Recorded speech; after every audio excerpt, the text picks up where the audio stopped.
So I want to show you what I've just done to hold this in this position. Is get yourself one of these. They're great. These are Record 145 bench Holdfasts, and they fit in my bench. I've got holes in my bench. There's another one here. Hit the knot. It opens up, and I use that to clamp down, so that's the pad I use as well, so it saves me losing them. Anyhow, block of wood in the vise holds everything. It's great. So if you can find those but you can't find the collars, grab them. Just grab them on eBay or whatever. Don't think that because it hasn't got the collar it's useless. You can put them in holes straight in the bench. I mean that's I don't know, 70-80 mil thick, and it's holding great. It's holding great. Tip there for you.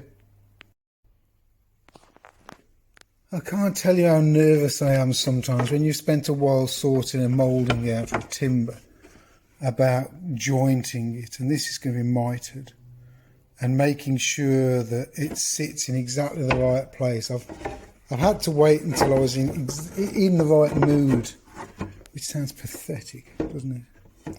But wait until I'm in the right mood to make sure that these match up with these exactly the same length. I've had to double check that the cabinet, which is 871.5 mil or whatever it is from one end to the other, is exactly right. I'm going, you know, this is going to be a beautiful cabinet, so I want to make sure it shows what I do, and everything's beautifully square and everything's lovely. I've had to use one of these as a sort of template to be able to mark that mitre there, because without that piece of wood there you don't know where the mitre starts or finishes, because the outside of the moulding isn't finished yet, because once it's in place it'll get cleaned off. And so anyhow, mitres are done. I'm pleased with that, and I'm not gluing it up tonight. I'm not rushing it. I've got an evening class in 10-15 minutes, and knowing that the mitres are cut and done, I can glue those on and move forward with that. So just thought I'd show you quickly what's on the bench as well, because I know some people are interested. There's my Preston plane, Preston square. Veritas saws, very good. Another Preston plane with the ball nose, very useful for rebates. My little brush. This was a good old footprint long screwdriver that the end was a bit mashed, so I cut it down. That fits the screw on my to separate the cap iron from the blade. That's the box for that, and as always, remote control so that I can turn the music off when I'm filming. Marples chisels, great chisels, and that's a lovely little old hammer that I've done in Preston green. Can you get the theme? So what have we got? Preston, Preston, Preston, Preston colour. Yeah, there you go. Anyhow, get on with that again tomorrow.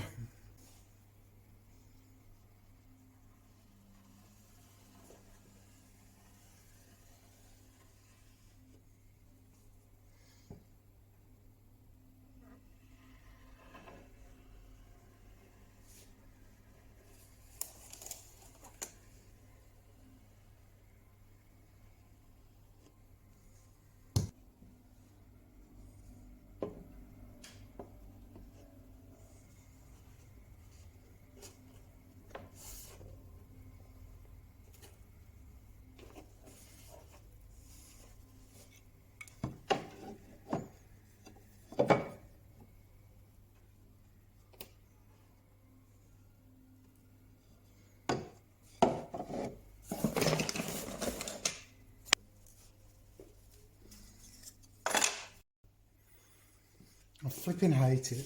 I hate it.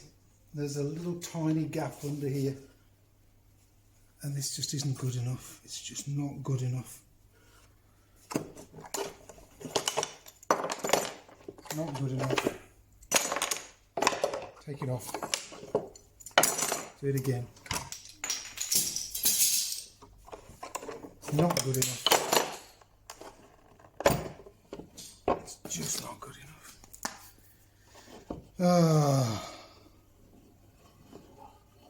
So the glue hasn't been there long, I'm just going to apply more glue.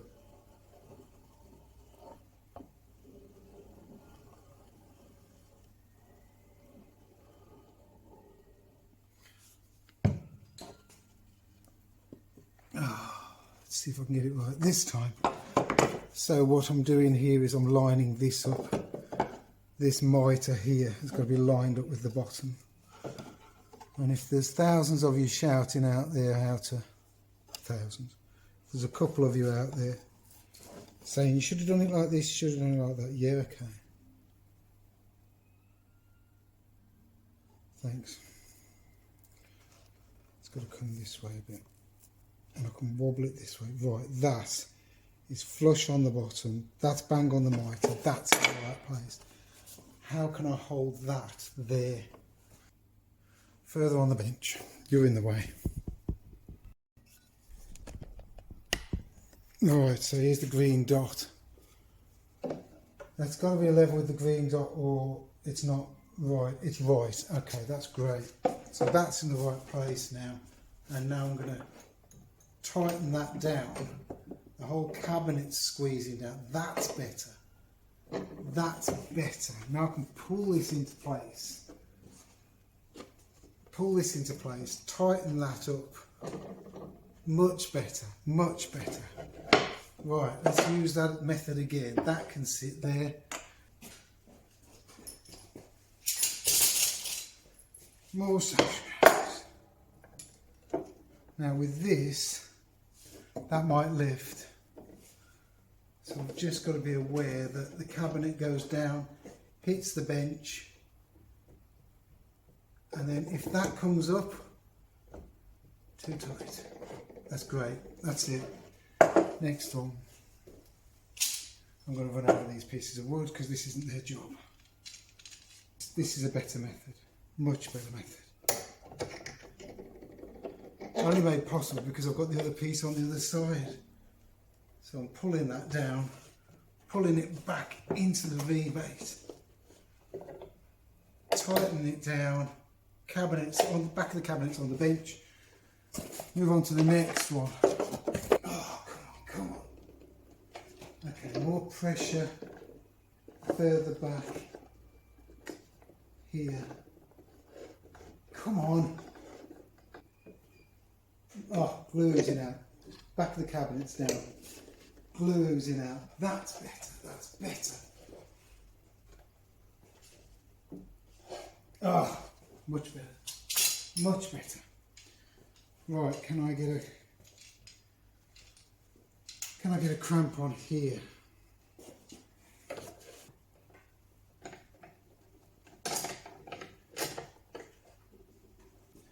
That's down, so those are flush.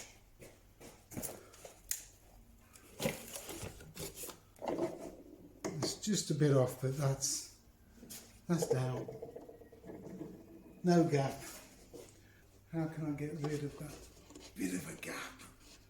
Oh, I know, G-cramp that way, because it's, okay.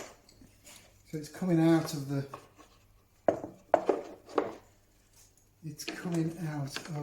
V-bait slightly here.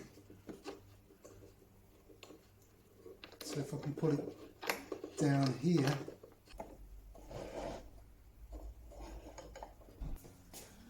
that's it. Right, glue up's done.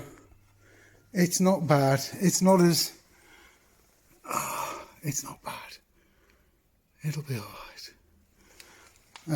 It's flat across there, and I've put that on there because these are just lifting slightly. But these on here help keeping these two on the same plane, which is great. Drink my tea and I'm off home. That's Georgina's cabinet, which is looking great.